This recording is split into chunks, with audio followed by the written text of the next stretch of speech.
Welcome everybody. Thank you very much for attending this Logistics Understanding the Regulation Changes webinar. My name is Richard Cook and I am going to be the host for the event today.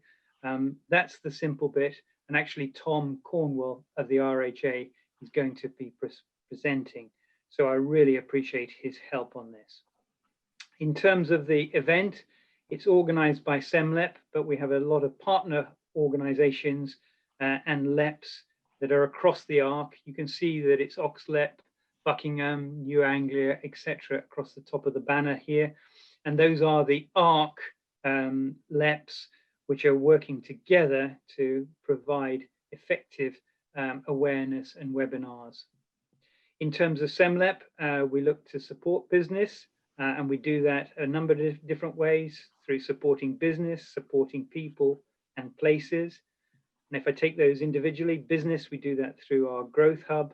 In terms of supporting people, we do it through the skills team, and that's helping people with skills, curriculums, and career paths. And of course, at the moment, supporting through redundancy threats.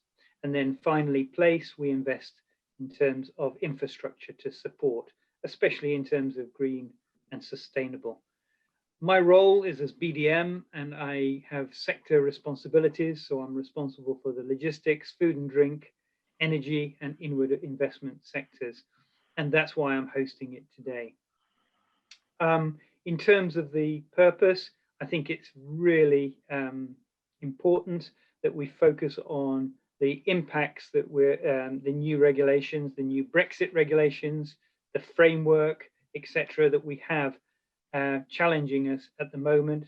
I hope I've got an audience that for some it might be fresh and new, so some it might be a refresher, and they might be trading, but it will be useful in terms to add to the knowledge, etc. And then hopefully there might be some for broader implications, as we hear in the news that quite a lot of impact for Northern Ireland, etc. So really pleased that the RHA, the Road Haulage Association, are doing this in conjunction with ourselves. I mean, they're deeply involved with representing the industry. And I know Tom has been working very hard over the last couple of years, working on this particular issue in terms of Brexit. In terms of housekeeping, hopefully this is going to be a presentation of about 45 minutes, and therefore there will be a bit of time for questions afterwards. Could you put those questions into the chat bar, and I'll try and coordinate that afterwards. I think that will aid it rather than breaking for questions on the way through. And lastly, just a quick health warning. Tom will talk about the customs brokerage of the RHA, and I just say that that's very useful that he shares that, but obviously we're not endorsing that. It's just sharing information in terms of that. So I want to hand over now to Tom of the RHA, who's been immersing himself in the regulations for the last few years. Thank you, Tom. Thank you, Richard. So good afternoon, everyone. And I hope you can all see the screen in front of you there. I'd like to thank SEMLEP really for inviting me to present to you this afternoon. And I do hope that you will find this afternoon's webinar useful. Just a bit of a disclaimer, should I say. Of course, information that we receive is changing all the time as the situation is ever evolving. But I do hope that the information that I will share this afternoon, not only will you find useful, but it will also help to maybe plug some of those gaps in information that you may have been hearing. So it is a high-level webinar, and we won't obviously be covering every detail today, in every small detail. However, you will have the opportunity to ask questions, as Richard's alluded to. And if we don't know the answer to a question, or it needs a more in-depth explanation, then we will come back to you with the answers to those questions that you've asked. So please do send them in. Please use the chat function, as Richard has mentioned. And one thing I would just like to draw your attention to is that if you could all please remain on mute throughout the duration of the presentation, it really would help us as presenters to not have interruptions, or as we're all working in the remote world, it's easy to get those background noises, which really we could do without. So thank you very much for doing that. So what we would hope to cover on this webinar is what you need to do now to prepare for Brexit, what is changing for both hauliers and for drivers, what do those changes look like, so what changes will come into place and when, where hauliers may need to reroute or make operational changes to their usual operations, what hauliers need from their customers. So a common misconception is that it is just the hauliers that need to obtain the information, but it's very much also the customers as well. So what hauliers need from their customers to get through UK and EU borders, and obviously do so smoothly, reducing the risk of hold-ups at ports and ferry terminals. So we will cover that. We will cover what RHA can do to help you face these challenges. And at the end of the presentation, what I will do is go through some frequently asked questions from previous webinars that we've done as the RHA with the answers to them. So we have got several of those, and they are the most frequently asked questions, the most commonly asked questions, and we will go through the answers to those so that they may cover off some of the things that you're already asking and wondering. So hopefully that will definitely shed some light for you.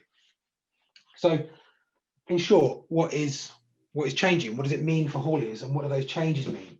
Well, it's not just about customs. There are several things that hauliers need to be aware of and also to consider. So firstly, we know that there are new border procedures for freight. So there will be customs and safety and security declarations. There will be sanitary and phytosanitary checks. There are Kent access permits. There is the GVMS. There is the checker HGV is ready to cross the border service. That was formerly referred to as smart freight, for anybody that knows that. And all new border procedures will be enforced or are enforced, and they must be complied with before any cross-border journey. So the GVMS is the goods vehicle management system, and that is the software that allows the linking of goods to a declaration. Smart Freight, as I mentioned, is a previous border software, which has now been replaced by Checker HGV is ready to cross the border. And some of those things, such as the Kent access permits, we will go into in more detail throughout the presentation, so please do bear with us. But as well as new border procedures for freight, there will also be new documentation. Now, this new documentation is both for drivers and operators. So again, another commonly asked question is the information that we need to know just for the operators themselves? And the answer is no, it's not. The drivers also need to know what information is needed and where, when, and how it will be checked. So it's important that once the operators have actually got the information, they are sharing that with their drivers. And that really is key. And I will emphasize that a few times across the presentation. So trucks, trailers, operators, customs, special licenses will be needed.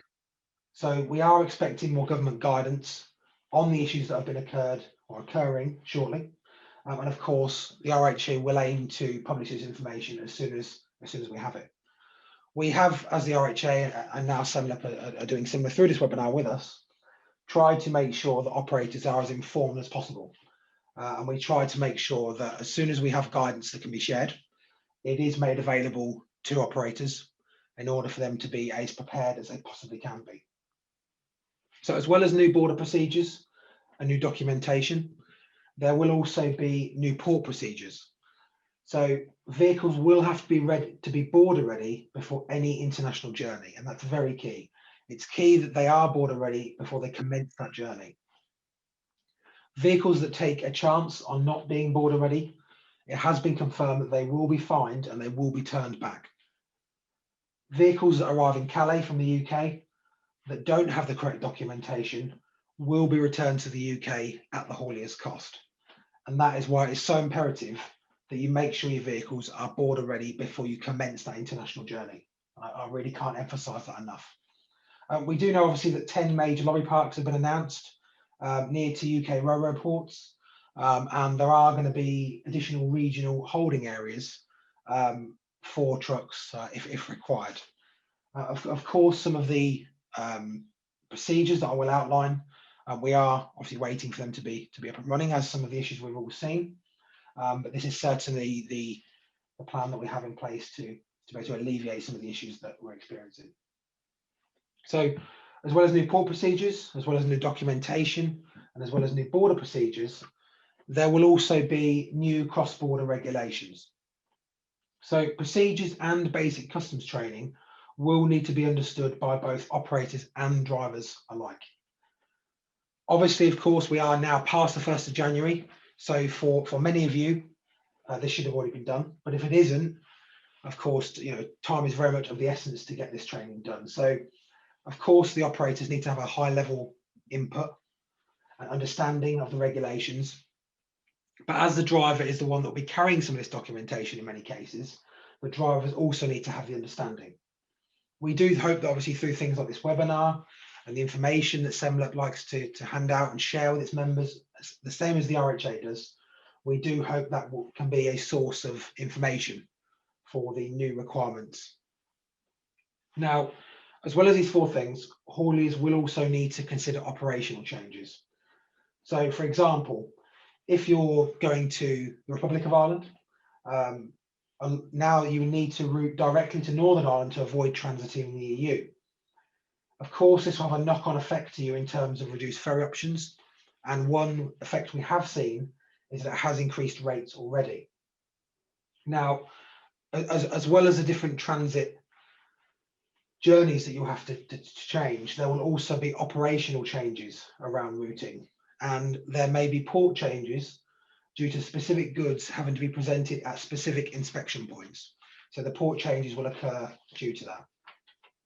Now, what's important to note is that as operators, have you considered how you will keep informed and how you will keep drivers trained and informed accordingly? It's something to bear in mind of how you're going to get that information, but also share it. Now, it's also worth considering that there could potentially be less EU operators that are either willing or able to come to the UK. And we have seen that this is changing current business models. So those companies that currently rely on EU operators operating within the UK may find that those partners are currently either unwilling or unable to come here. And you need to make sure that a contingency is in place for you as a business if that happens. So something to take away from today's webinar very much is, what is your contingency plan if you have one? And if you don't, are you able to get one in place? Now, we do know that border controls will be introduced in 3 stages. So traders will have up to 6 months to complete customs declarations. And as I said before, I will emphasize, drivers must know what documents are needed, where, when, and how they'll be checked. So the first date on this timeline has already passed. It was the 1st of January. So on the 1st of January, all GB exports needed customs declarations and safety and security declarations. EU GB exports need EU export declarations. UK import safety and security declarations have been temporarily waived until July 2021. Also, the imports of all controlled goods into GB will require customs declarations and safety and security declarations. So just to recap on that one, because as I say, because we've passed that date, that is arguably the most key. So as of the 1st of January, GB EU exports will need customs and safety and security declarations. EU GB exports need EU export declarations. And we do know from the government that UK import safety and security declarations have been temporarily waived until July this year. And as I say, just to emphasise, the imports of all control goods into GB will require customs declarations and safety and security declarations.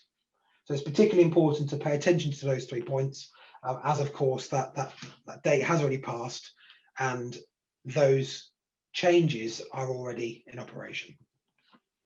So then what is the next date on our timeline? It's the 1st of April.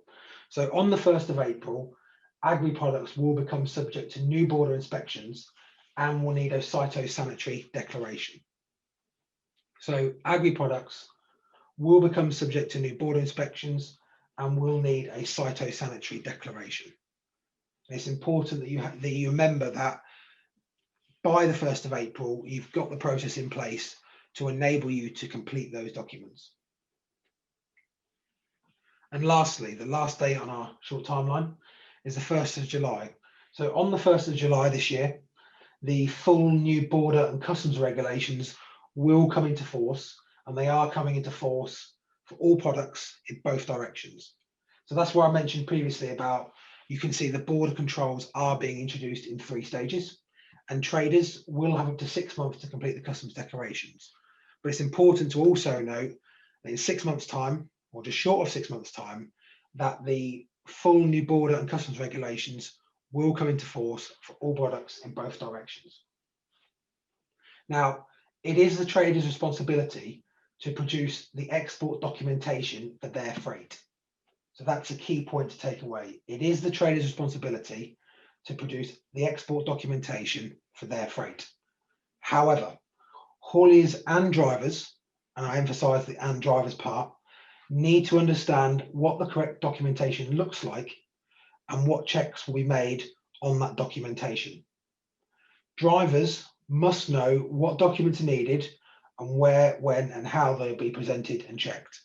And like I say, I know I keep saying about the drivers, and I will keep emphasizing it. It is imperative that, of course, the operator is aware of the situation and what is required, but so are the drivers.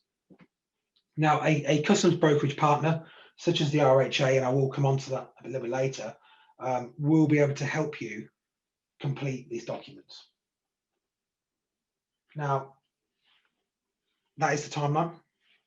It's the key part that's happening at each date. Now, as I said at the start, that information is subject to change, and as we've all seen, it is an ever-evolving scenario.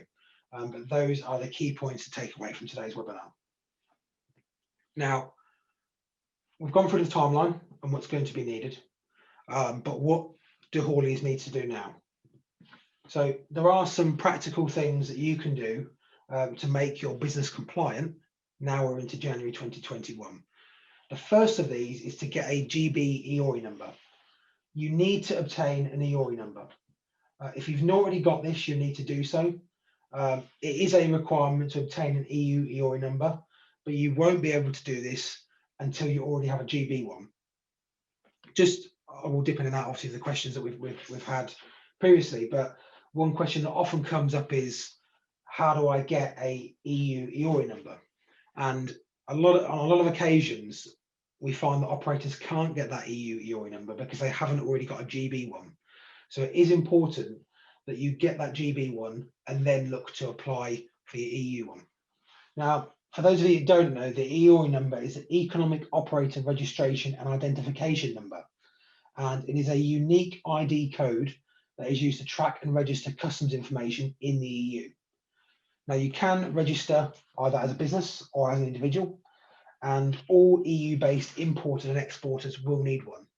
Now, to obtain an EORI number, it can be done via the gov.uk website.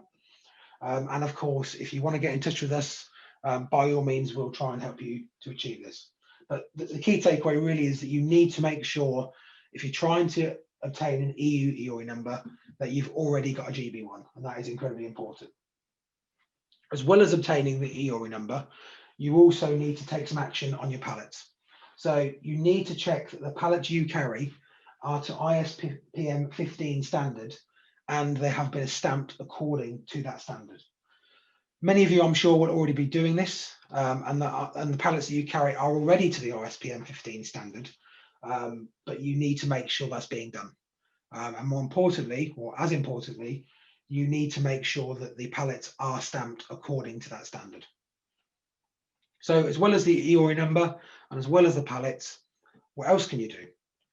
You need to speak to your customers. So the onus is not all on yourselves.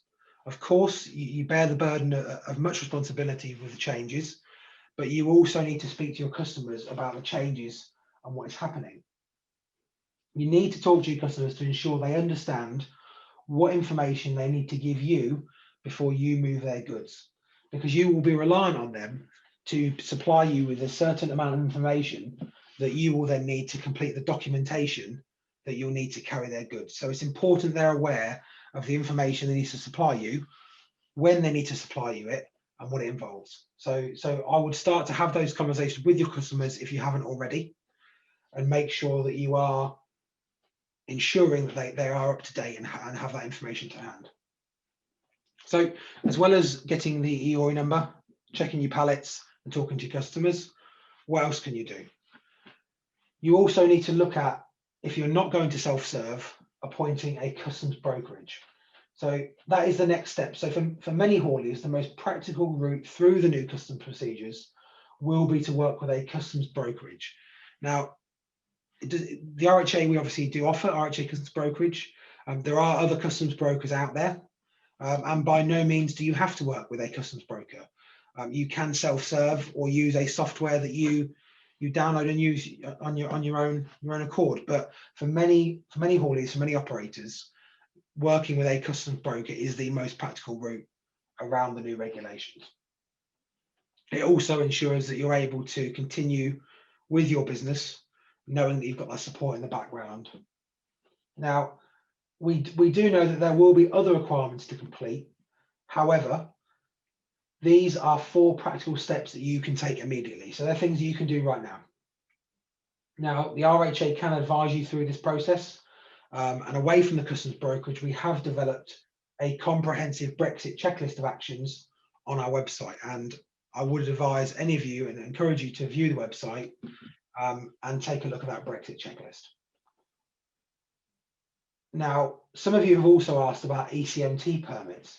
Now, the information we've received from DFT has been released advising that the lottery process did start in early November. Now, we obviously hope and still believe that something else will become available. And it's not as relevant, of course, because of the exit agreement. But we, of course, know that previously to the agreement, ECMT permit scheme was the only option that replaced the community authorization immediately. But of course, we did also know that there wasn't enough ECMT permits to go around, and there certainly wasn't anywhere near enough compared to the number of operators that needed to travel internationally. So that is what hauliers need to do now, and it's 4 practical steps that you can take to really get ahead.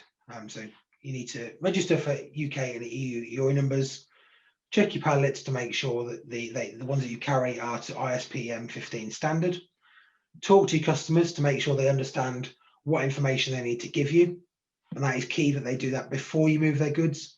And of course, if you don't intend to self-serve, you need to speak to a customs broker partner.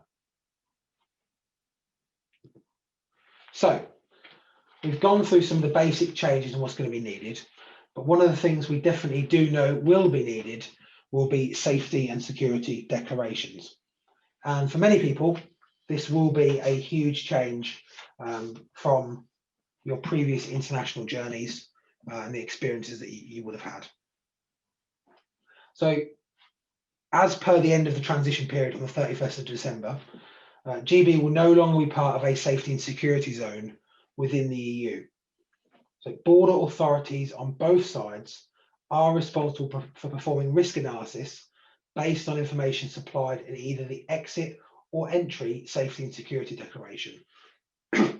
Now, it's important to note that it's not to be confused with a customs entry, which is a description of the goods, and that customs entry is for making sure that correct duties and taxes are paid. So it's not to be confused with that.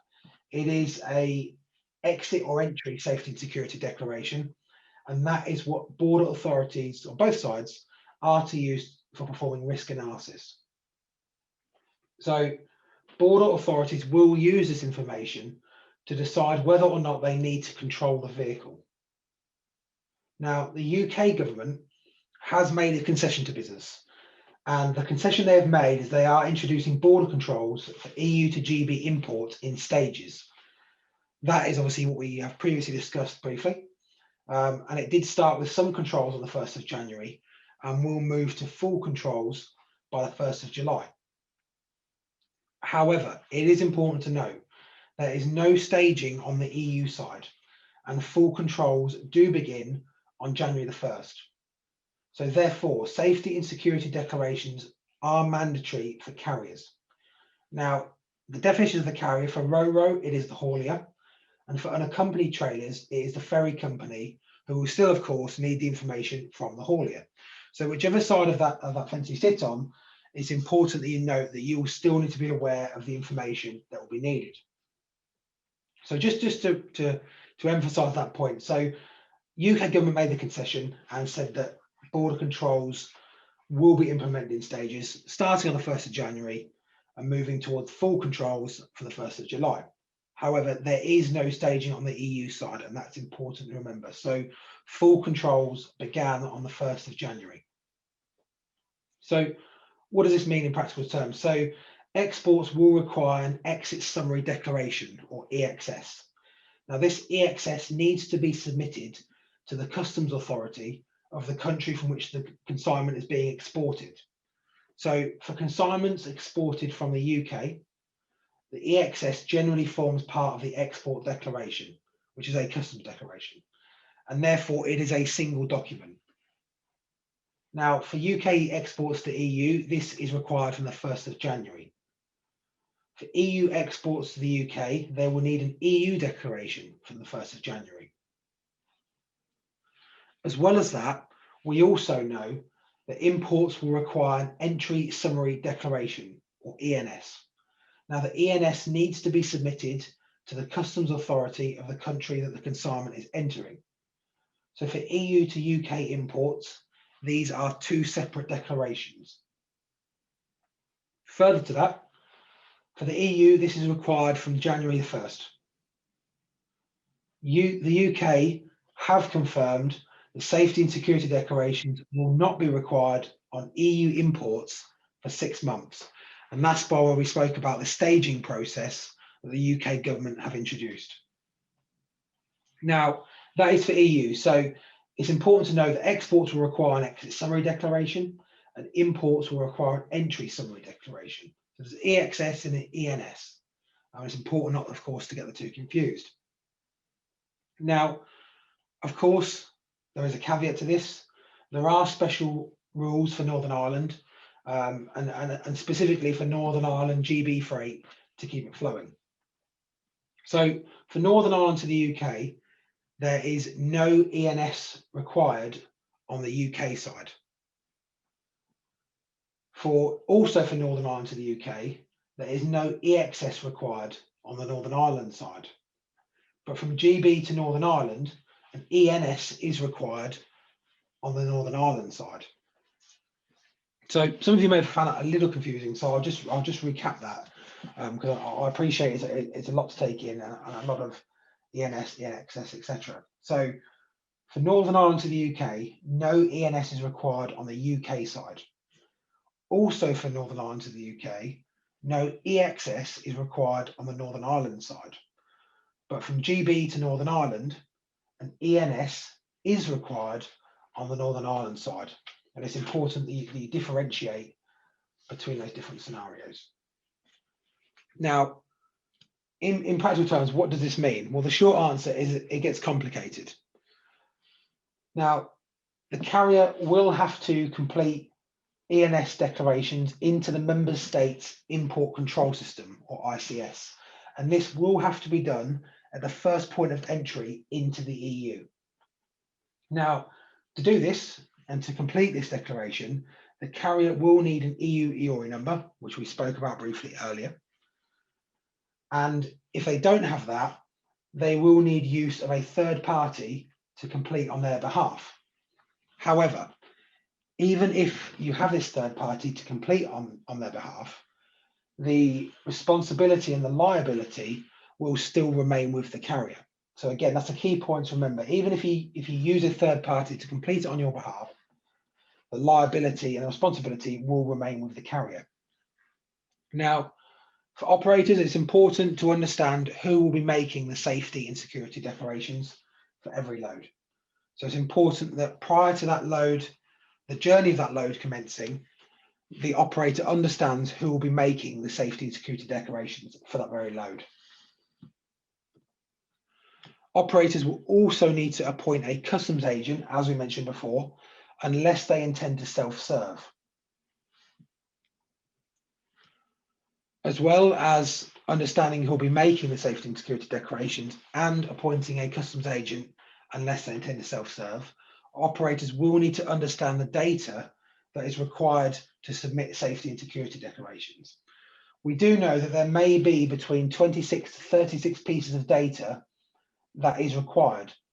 But for example, some types of data that will be required for submission are as follows. So the declarant's EORI number, name and address, the haulier and ferry company details, the total packages and weight, but also things like the types of packages and the marks and numbers that are on the packages, the place of loading, as well as the routing to the border from the place of loading, the border entry point, and the ETA time and date.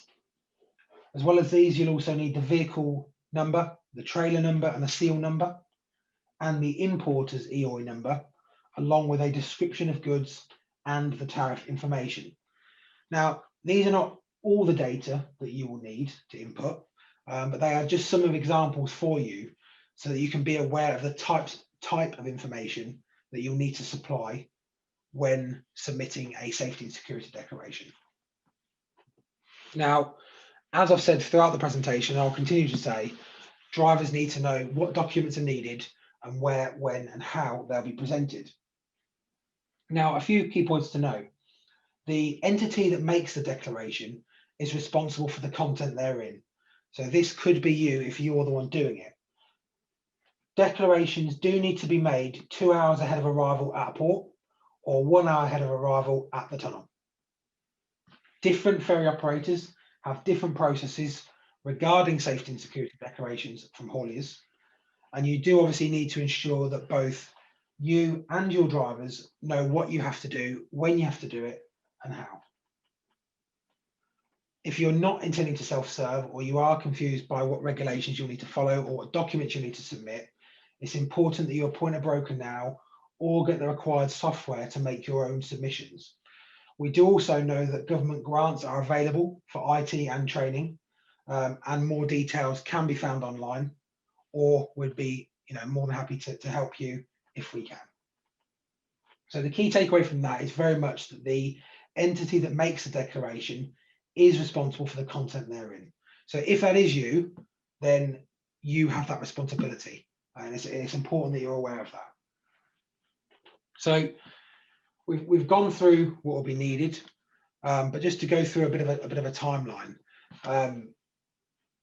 This is a timeline from the journey from start to finish. So pre-departure, you'll need to submit the combined export safety and security declaration.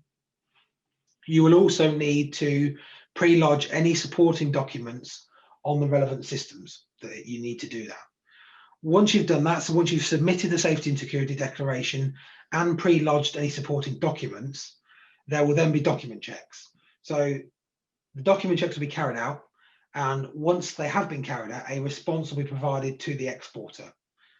Once that response has been received by the exporter will then tell the haulier if the permission to proceed has been granted, or if it hasn't been granted, do you need to take the goods to a designated export place, or DEP?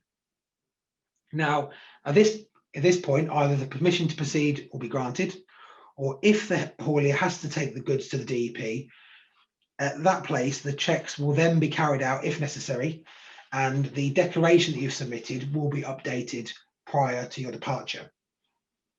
Now, once you've either received your permission to proceed or taken it to DEP where checks have been carried out, once those checks have been carried out, the haulier will then check in for boarding and take the goods to the departure point. Now, at this point, for high-risk goods, you will need to obtain a full departure message from HMRC, or if not directly from HMRC, you will need to have it done by an intermediary. It's important that you have that message for high-risk goods prior to departure. If that's not needed, or at that point you've obtained it, the ferry or train can then depart, or will then depart with your goods on it. It's also important to note that the exporter will need to ensure that the relevant EU member states import safety and security declarations and any other necessary documents have been pre-lodged, and that is incredibly important. It's also important that the MRN for that declaration is provided to the haulier to present at the UK border. So you need to make sure you've pre-lodged the documents that you need to do so, and you do so prior to commencement of the journey. It's also important to note that the documents are with, in many cases, the driver, to be presented at the check-in for the UK border. So that's incredibly important to know. Now, for Ro-Ro with the Irish Sea Ferry and the Channel or Eurotunnel routes, hauliers will have to enter the information directly into the ICS, and the RHA Customs Brokerage will be able to help, as I'm sure many of the customs brokerage partners will be able to do so also. For unaccompanied, the ferry operators will expect the haulier to do it too, and again, we can help. For North Sea ferry routes and Spain, which is operated by Brittany Ferries, hauliers will have to enter the data into ferry booking, which is of course a very time-consuming job. Now, it's not clear exactly how it's going to happen at the moment, but we are investigating as we speak, and expect to be able to publish that very shortly. So I hope this timeline has kind of shedded some light on exactly what you're going to need to do at every step of the journey. I also hope that if you weren't aware of these steps, you found it very useful to be made aware of them. Now, there are also some changes following the UK-EU agreement. So we know that there is Kent COVID-19 testing, and it is vital that all goods, and specifically goods vehicle drivers that are travelling to France from the UK are tested for COVID-19 before entering Kent. Now, drivers must produce a negative test that was taken in the 72 hours before arrival. And that's incredibly important that you do so. You also need to be aware regarding market access that the current community license did expire for UK hauliers at the end of the transition period. The community license is being replaced by the UK license for the community. So it sounds very similar. It's easy to get confused, part in the way because it is a direct replacement and it does work in the same way. However, they are titled differently, and it is important that you are aware of that. Also, for UK hauliers with a standard international license, anybody with a standard international license and a UK license for the community can carry goods to or from the UK and any member EU state. Also, for combined transport operations, UK road hauliers can no longer undertake combined transport operations in the EU. Reciprocally to that, EU operators can no longer undertake combined transport operations in the UK. So that has been reciprocated on both sides, both the EU and the UK. So UK road hauliers can no longer undertake combined transport operations in the EU, but therefore EU operators can no longer undertake combined transport operations in the UK. And it's important that you're aware of that. And they're changes that have been made following the UK-EU agreement. Also, there are some documents that you must carry when completing a journey in the EU.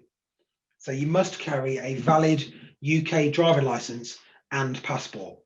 And I'm sure I don't need to tell you, but it is also important to note that that license and passport must be valid and it must be in date for the dates that you are carrying it. You will also need an international driving permit or IDP, and this must be carried if you need one for the countries you are traveling in. For a full list of the countries that need the IDP, that is available on the gov.uk website. You will also need your driver CPC card. So you must carry a driver CPC card. It must be valid and it must be in date. So please make sure you're carrying that when traveling within the EU. As well as the driver license and passport, the international driving permit and the DCPC card, you will also need to carry healthcare documents. So you must carry valid healthcare documents that will cover you for the duration of your time outside the UK. So it's not enough that the healthcare documents you're carrying are valid. They need to cover you for the duration of your time that you'll be outside the UK. Now, a short piece about Kent access permits, which we mentioned briefly earlier in the presentation. You must, so from the 1st of January, HGV drivers must have a Kent access permit to travel through Kent to the Port of Dover or the Eurotunnel and therefore onto the EU. And you must have that. The permit will help to manage traffic by confirming drivers have the right documents for EU import controls. And the idea of the permit is very much for traffic flow and continuity and to help to reduce delays wherever possible. So who needs a permit? You will need a permit if your HGV is both leaving Great Britain from the Port of Dover or the Eurotunnel and the vehicle is over 7.5 tonnes. You will need a permit even if the HGV is not carrying goods or is only carrying post. The permit is valid for 24 hours and you will also need a new permit each time the HGV leaves Great Britain. So if you're leaving Great Britain from the Port of Dover or the Eurotunnel and you're over 7.5 tonne, you will need the permit. Who doesn't need the permit? So you will not need a permit if the HGV weighs 7.5 tonne or less, and you will also not need a permit if you are not leaving Great Britain from the Port of Dover or the Eurotunnel. So for example, if you're not travelling internationally and you're just driving your HGV through or into Kent to make deliveries, you will not need a permit. It is only if you're leaving Great Britain. On the subject of Kent also, it also is worth making you aware of parking fines that we've been experiencing. Many vehicles have been given penalty charge notices due to parking areas that are not designated. And it is also worth being aware that local councils have defended the fines being issued and they are sticking to them. So please do be aware of that if and when travelling into Kent. Now for Northern Ireland, you may be aware of the Trader Support Service or TSS, and you will need to register. So if you are a trader or carrier that will move goods between Great Britain and Northern Ireland, you need to register for TSS or make other arrangements to be ready to submit declarations. If you do not register and or you are not border ready, you will not be able to move goods between the regions. Now, these new rules for trading have already taken effect on the 1st of January, so you need to make sure that you are ready. Now, a question I'm sure many of you will be asking is, how do I register? And the Trader Support Service will raise declarations on your behalf for free within the service. We also do know that training and support is available from the government. Now, go back to the original question of how do I register? To register for the Trader Support Service, you need to visit www.gov.uk, and that is /guidance/Trader Support Service. By using that website and following the prompts, it will enable you to register for the Trader Support Service. For Ireland, and we're talking about Southern Ireland here, and we're specifically talking about PBNs, which are pre-boarding notifications. From the 1st of January, all goods arriving in Ireland by Ro-Ro ferry from a place outside the customs territory of the EU must be imported with a pre-boarding notification, or PBN. So what is a PBN? A PBN is an electronic envelope into which details of all the declarations or movement types for all the goods that are being carried on the vehicle are input into.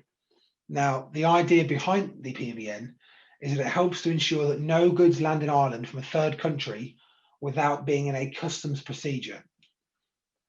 It also does help to enable the allocation of a channel to the vehicle when the vehicle is being disembarked from the ferry in Ireland. The PBN will also allow the verification of the exit of the goods from Ireland into your onward journey. Now, I'm sure you're asking who must complete a PBN. So a PBN must be created and completed by the carrier. So for the purposes of completing the PBN, the carrier is defined as the person who has assumed responsibility for the carriage of any relevant shipment or empty vehicle. So if you're assuming responsibility for that carriage, then you are defined as the carrier for the purposes of completing a PBN. Again, any information that you require on this, just let us know. And like I say, we will do our best to provide you with some more in-depth information following the webinar. If you'd like to know how to create a PBN, you need to visit the website on the screen there. Of course, we will make this available to you, so you'll have that for reference. Once you've visited the website, you need to click on Create PBN, follow the prompts, and it will then enable you to go through and complete it.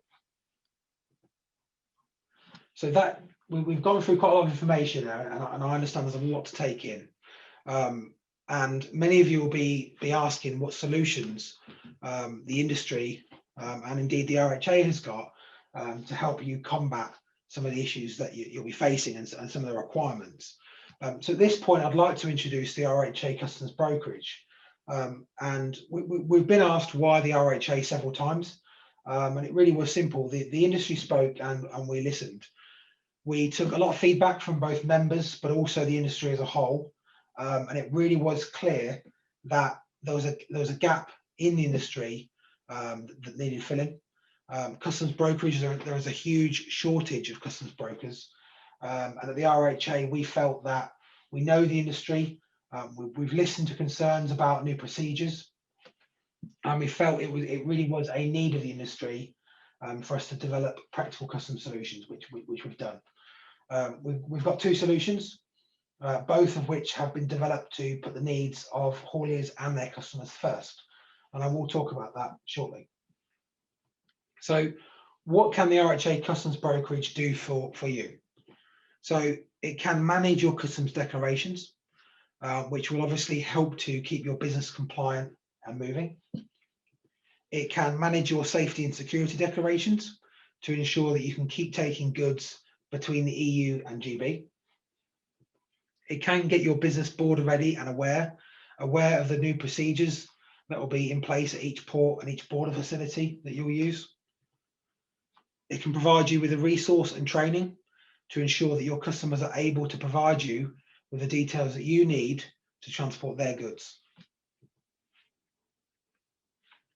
So that's what it can do for you, but what are our solutions? We've got two solutions.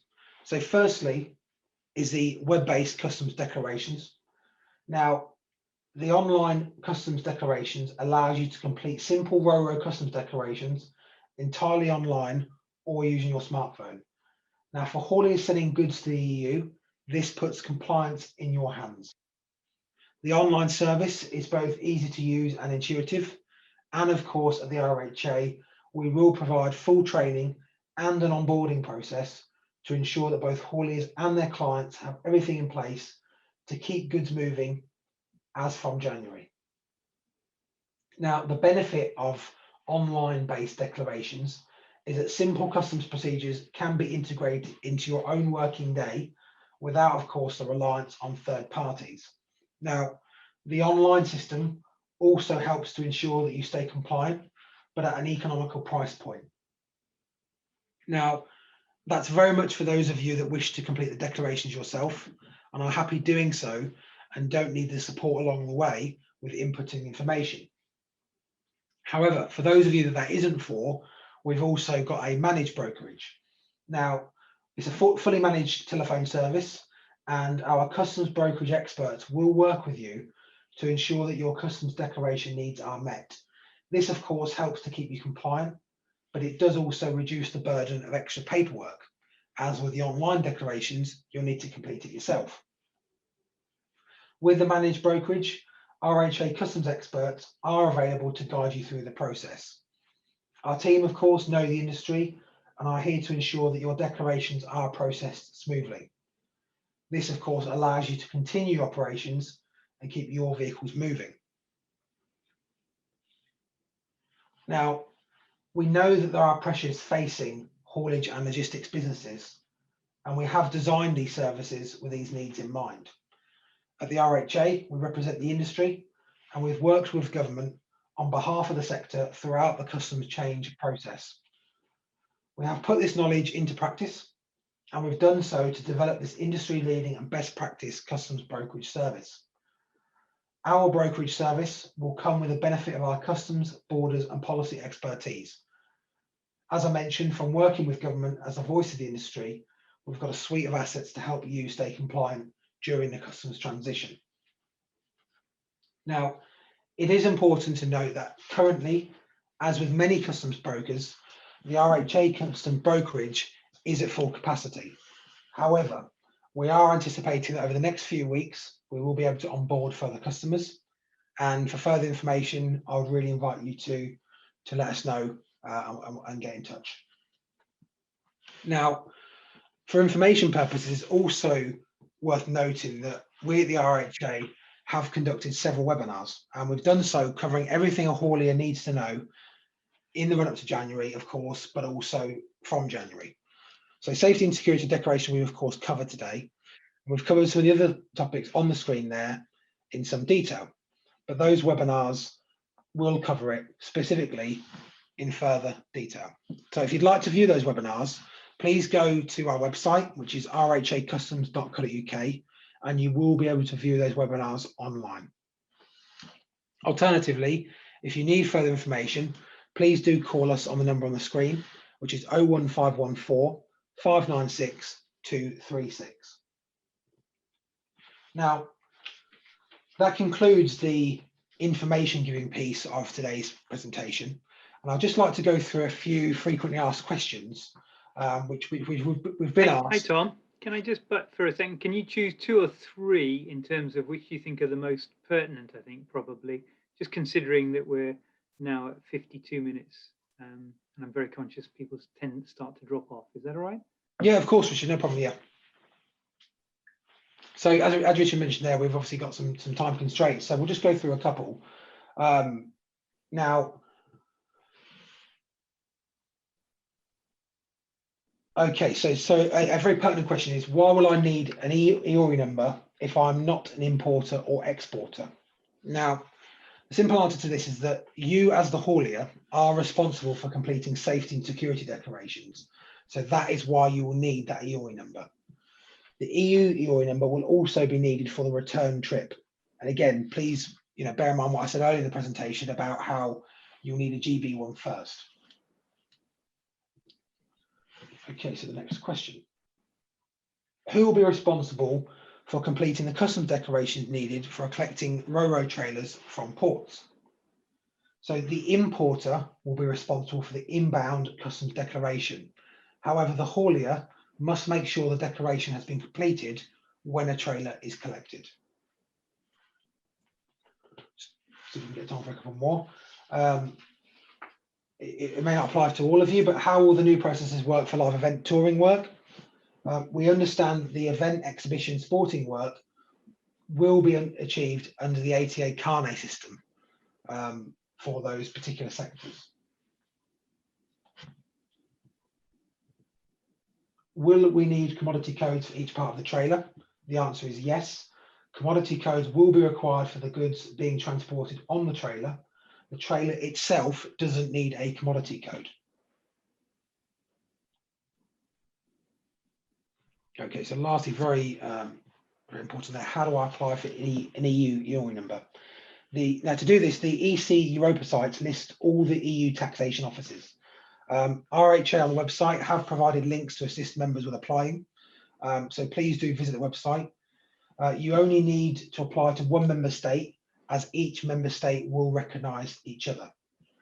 And lastly, how do you define agri products? As mentioned, as coming in on the 1st of April, please do check the DEFRA website where further clarity will be given.